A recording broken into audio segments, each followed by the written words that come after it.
Oi, e aí, tudo bem? A psicoleitura continua hoje com a série dedicada à interpretação dos sonhos. Vamos falar sobre ideias, conceitos e o impacto desse livro na psicologia. Curte e se inscreve para não perder, ok? Vamos lá? Bom, para começar, acho que a pergunta que todo mundo já se fez é: afinal, de onde vêm os sonhos? Tem até aquele ditado, sabe, que sonhos vêm do estômago. A ideia é que, se o sono fosse perfeito, sem perturbação nenhuma, a gente nem sonharia. Isso faz sentido? Faz todo sentido dentro do contexto da época e, na verdade, essa ideia representou uma virada de chave, assim, gigantesca. Por séculos, os sonhos eram vistos como, sei lá, mensagens divinas, premonições. E a ciência, no final do século XIX, tentou puxar o freio de mão nisso e dizer, calma, vamos procurar uma causa aqui no nosso corpo. A grande questão passou a ser: o gatilho de um sonho é físico, ou seja, fisiológico, ou é mental, psicológico? Entendi. É a clássica batalha do corpo contra a mente. E para organizar essa investigação, o material que a gente está vendo aponta para 4 fontes principais de estímulos, que vai ser o nosso mapa hoje. A primeira seriam os estímulos que vêm de fora, do ambiente. Isso. A segunda, estímulos que os nossos próprios sentidos criam internamente. Uhum. A terceira, que se conecta com o ditado do estômago, são os estímulos que vêm de dentro dos nossos órgãos. E a quarta, que me parece a mais misteriosa de todas, seriam fontes puramente psíquicas. Ok, vamos começar pelo mais óbvio, então. As coisas que acontecem ao nosso redor enquanto a gente dorme. A gente tenta se isolar, né? Cortina, protetor de ouvido, mas o isolamento nunca é 100%. Um barulho, uma luz, o frio. Como é que isso vira um sonho? Então, a mente adormecida não ignora. Ela recruta esses estímulos, eles viram matéria-prima para a narrativa do sonho. Tem uma coletânea de exemplos clássicos que mostram isso de forma quase literal, sabe? Um trovão distante vira o canhão de uma batalha no sonho. Sei. O canto de um galo se transforma num grito humano de pavor. O ranger de uma porta vira um pesadelo com ladrões arrombando a casa. E alguns exemplos são quase cômicos, né?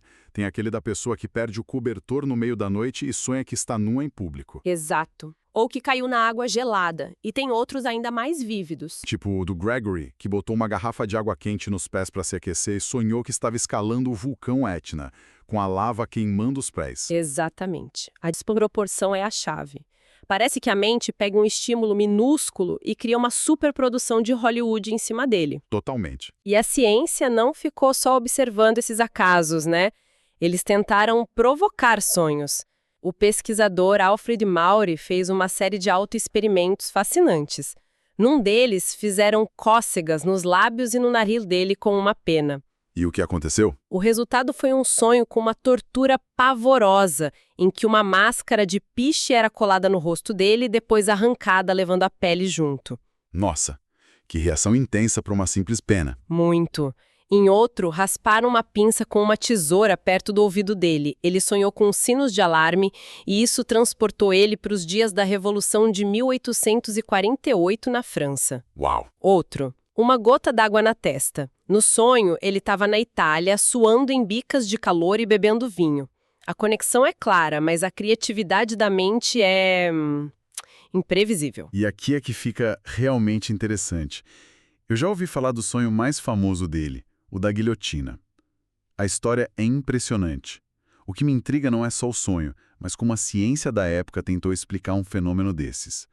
Como é possível viver semanas de história em meio segundo? Esse é o grande enigma que esse sonho apresentou. Para quem não conhece, o Morris sonhou com todo o período do terror da Revolução Francesa. Ele foi julgado, condenado, levado numa carroça até a execução, subiu no patíbulo e ele sentiu a lâmina fria da guilhotina tocar o pescoço dele e acordou. E o que tinha acontecido na vida real? A cabeceira de madeira da cama dele tinha despencado e batido exatamente na nuca dele. Incrível. Então o sonho inteiro aconteceu no instante entre a pancada e ele abrir os olhos. Essa foi a conclusão. E a teoria que surgiu para explicar isso, a teoria da ilusão, é chocante.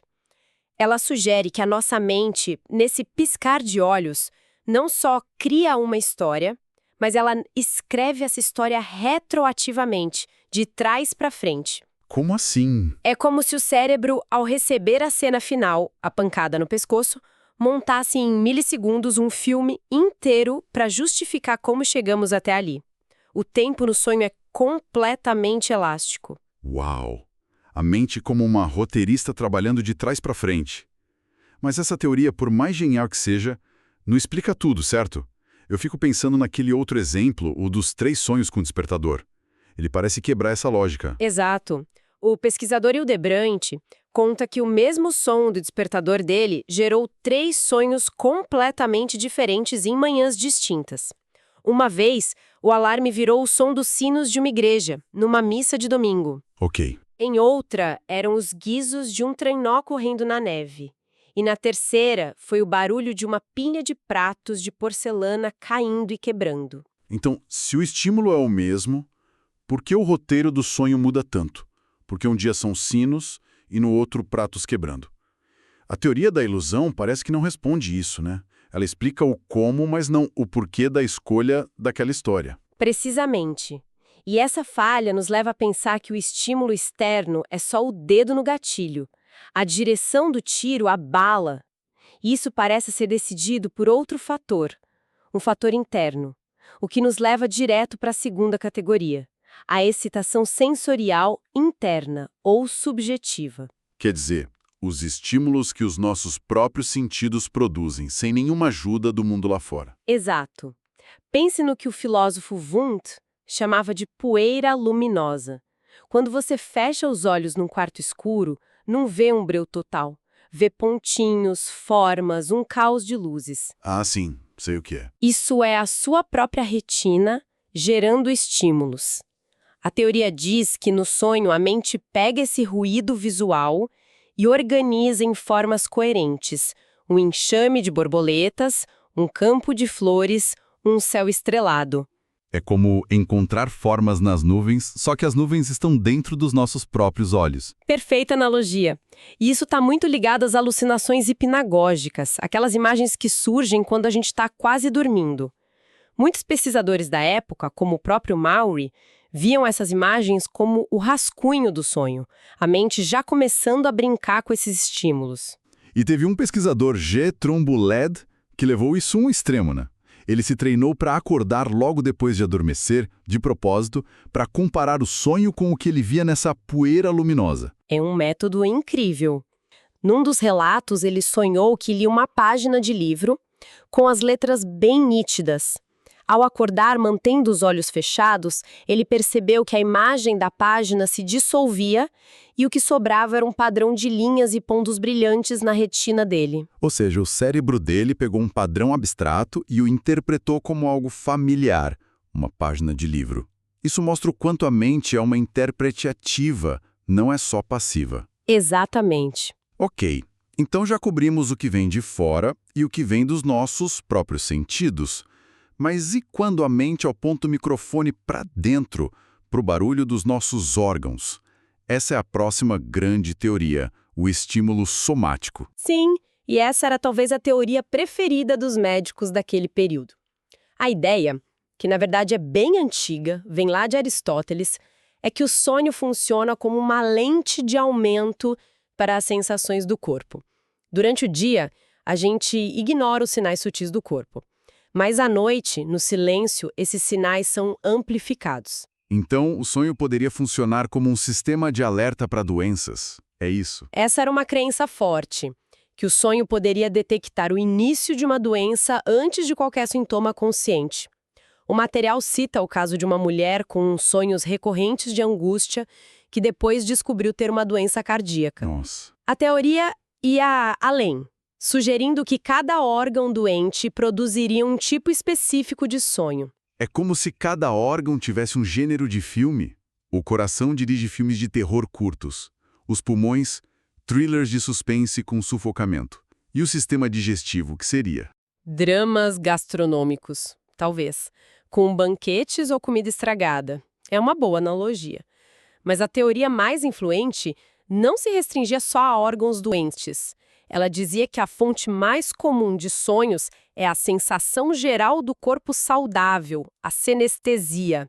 É o que o médico Tissier chamou de Mo-Esplangnik. Espera aí, Mo-Esplangnik.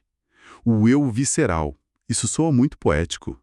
O que ele queria dizer com isso? A ideia é exatamente essa, que no silêncio do sono, a sinfonia dos nossos órgãos, a digestão, a respiração, a pulsação, se torna a trilha sonora principal.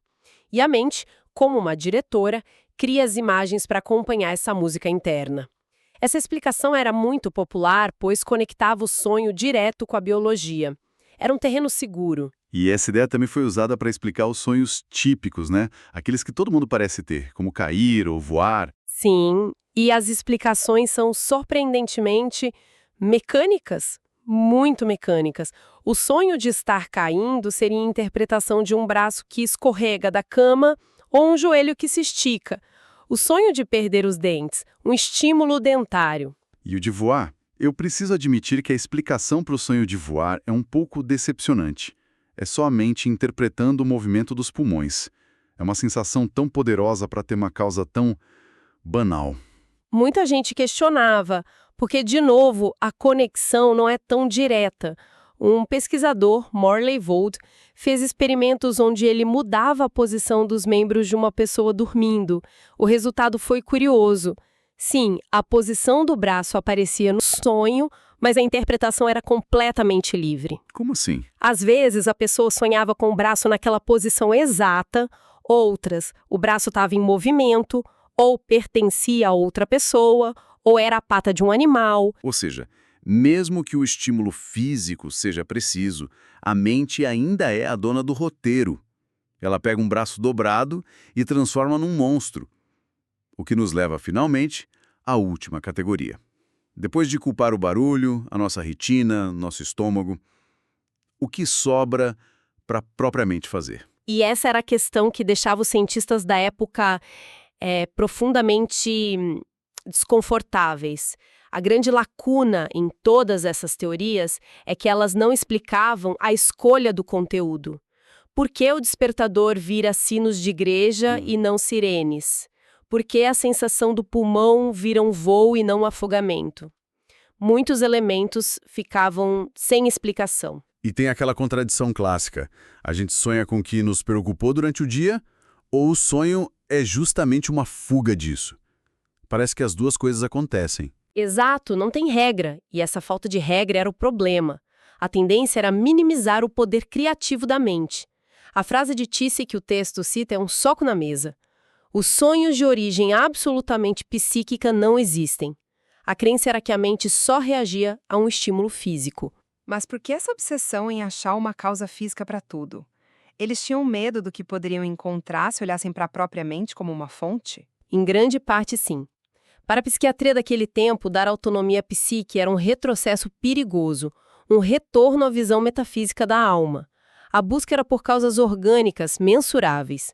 Negar a espontaneidade da mente no sonho era uma forma de manter a ciência no controle. A psique estava, por assim dizer, sob tutela do corpo. Então, no fim das contas, onde isso nos deixa? A gente percorreu essas 4 fontes e a sensação que fica é que as explicações físicas, por mais que sejam inegáveis, parecem incompletas. Elas explicam a faísca inicial, mas não a escolha da pólvora, a narrativa que explode a partir dali. Sinto que a peça mais importante do quebra-cabeça ainda está faltando. Esse é o ponto crucial. A análise de todas essas fontes deixa um resíduo enorme, que é a parte mais pessoal e significativa do sonho.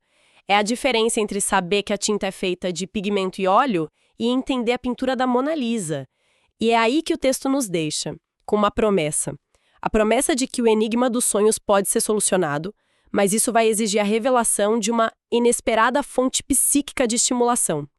Fica no ar que a chave não está no estômago ou nos barulhos da noite, mas em um lugar da nossa mente que esses pesquisadores não souberam ou não ousaram explorar. Então, para você, obrigado por chegar até aqui. Se esse trecho do livro, A Interpretação dos Sonhos, te despertou alguma reflexão, curta, comente e se inscreva. Tem mais Freud vindo aí. Até logo!